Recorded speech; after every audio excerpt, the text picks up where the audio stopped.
Today, when Trump, Meloni, Milei, or maybe Modi talk, they are called a threat to democracy.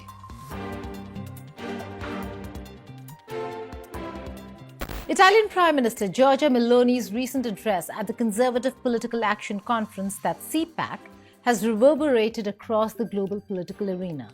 Her remarks highlight a growing trend, the rise of far-right leaders worldwide. From the Americas to Europe and to Asia, nationalist agendas are gaining momentum, reshaping policies and redefining international relations. Hello and welcome. You're watching Statecraft with me, Geeta Mohan.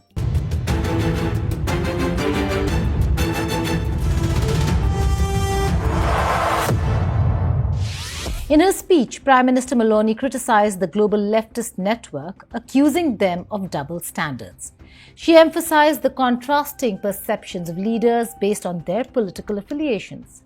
Meloni's statements echo a broader frustration among right-wing leaders who perceive liberal hypocrisy in global discourse. This phenomenon isn't isolated. Leaders like Narendra Modi in India, Donald Trump in the US, Javier Milei in Argentina, and shifts within the UK's Labour Party under Keir Starmer signify a significant transformation in global politics. But how did we arrive at this juncture? Are winning, but because conservatives are now collaborating globally. When Bill Clinton and Tony Blair created the global leftist liberal network in the 90s, they were called statesmen. Today, when Trump, Meloni, Milei, or maybe Modi talk, they are called a threat to democracy. This is the left's double standard.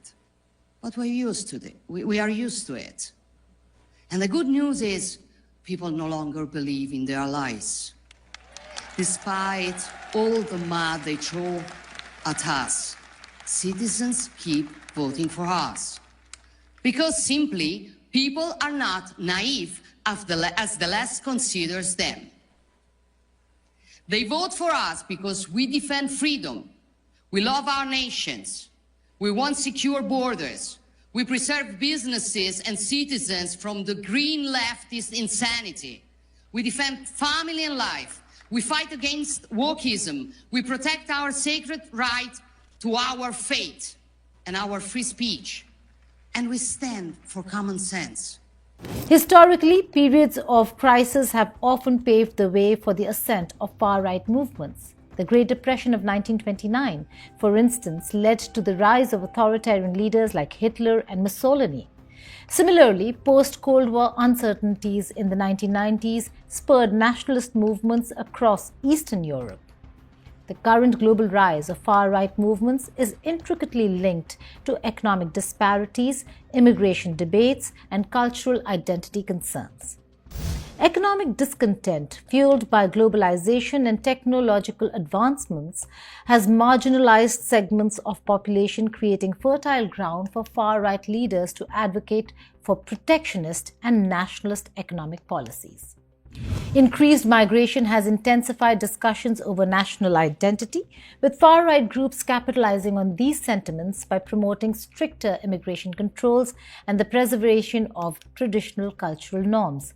Additionally, a perceived erosion of national sovereignty and traditional values has led to a cultural backlash, positioning far-right leaders as defenders of national heritage against globalist influences. These interconnected factors have collectively contributed to the surge of far-right ideologies worldwide. Giorgia Meloni is not alone in this. The global political landscape is undergoing a notable shift as far-right leaders gain prominence across various nations. Since President Donald Trump's return to the White House, debates over left versus right policies have intensified. His administration has implemented assertive policy changes, including stringent immigration measures and a more isolationist foreign policy stance. In India, Prime Minister Narendra Modi has maintained a strong political presence since 2014, blending economic initiatives with the promotion of nationalist sentiments. This approach has solidified his support base and influenced the country's socio-political fabric. Argentina's president, Javier Milei, a libertarian economist, secured a decisive victory in 2023, reflecting a shift towards right-wing policies in South America. His administration emphasizes free market reforms and a reduction in state intervention, resonating with the populace seeking economic revitalization. In the United Kingdom, in fact, it's the Labour Party that's in power. But Prime Minister Keir Starmer has adopted a hard right stance on immigration, signalling a significant shift within the party. This move aims to address public concerns over immigration and national identity, aligning the party's policies more closely with right-wing populist sentiments.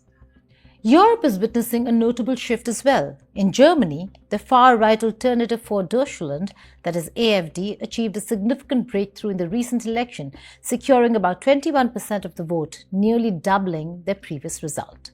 This surge positions the AfD as a formidable force in German politics, challenging traditional party dynamics.